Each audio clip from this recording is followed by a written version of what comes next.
Power പ്ലേയിൽ തകർന്നടിഞ്ഞ അല്ലെങ്കിൽ ഒരു batting തകർച്ചയുടെ വക്കിലെത്തിയ ഒരു ഇന്നിങ്സ് റീബിൽഡ് ചെയ്ത് പൊരുതാനുള്ള സ്കോർ സമ്മാനിക്കുക എന്ന് പറയുന്നത് T20 ക്രിക്കറ്റിൽ ഏറെ വെല്ലുവിളി നിറഞ്ഞ ദൗത്യമാണ്.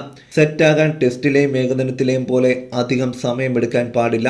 ഇന്നിങ്സ് റീബിൽഡ് ചെയ്യുന്ന ടൈമാണെങ്കിലും റണ്ണേ ബോളെങ്കിലും എത്ര ബാറ്റിംഗ് ദുഷ്കരമായ സാഹചര്യത്തിലും ഉറപ്പുവരുത്തണം.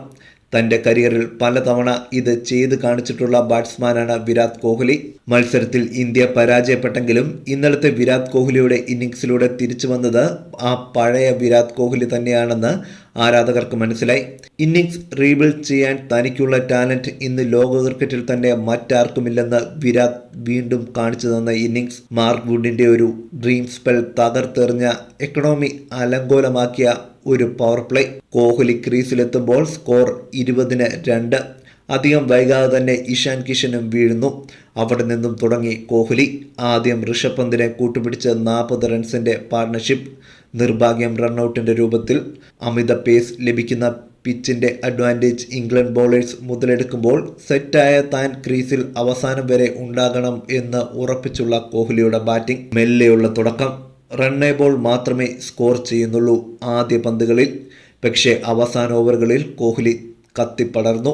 അവസാന 33 പന്തിൽ 70 റൺസാണ് ഇന്ത്യ അടിച്ചു കൂട്ടിയത്.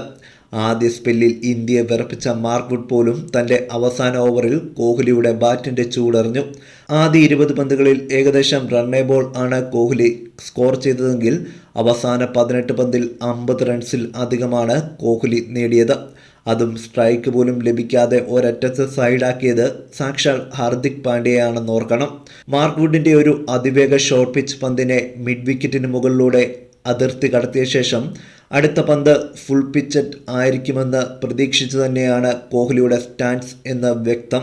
150 കിലോമീറ്ററിന്റെ അടുത്ത വേഗതയുള്ള അടുത്ത പന്ത് ഒരു എക്സ്റ്റൻഡഡ് കവർ ഡ്രൈവിലൂടെ ഗ്യാലറിയിൽ എത്തിക്കുന്നു. വന്യതയല്ല, എല്ലാ മനോഹാരിതയും അടങ്ങിയ ഒരു ക്രിക്കറ്റിംഗ് ഷോട്ട്. നിലയുറപ്പിച്ച കോഹ്ലി ഡെത്തിലുണ്ടെങ്കിൽ ഇത്തരം കാഴ്ചകൾ പിറക്കും. 46 പന്തിൽ 77 റൺസ് നേടി കോഹ്ലി പുറത്താകാതെ നിന്നു. ഇന്ത്യക്ക് വേണ്ടി പുറത്താകാതെ നിന്ന് ഏറ്റവും കൂടുതൽ അർദ്ധ സെഞ്ചുറി നേടിയ താരമെന്ന റെക്കോർഡും വിരാട് കോഹ്ലി മറികടന്നു. നോട്ടൌട്ടായി നിന്ന് സച്ചിൻ നേടിയ 49 അർദ്ധ സെഞ്ചുറികൾ എന്ന റെക്കോർഡാണ് ഇന്നലെ വിരാട് കോഹ്ലി മറികടന്നത്.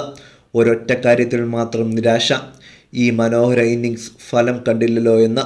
ശരിക്കും കോഹ്ലിയുടെ ഈ ഇന്നിങ്സ് അർഹിച്ചിരുന്നു ഒരു വിജയം.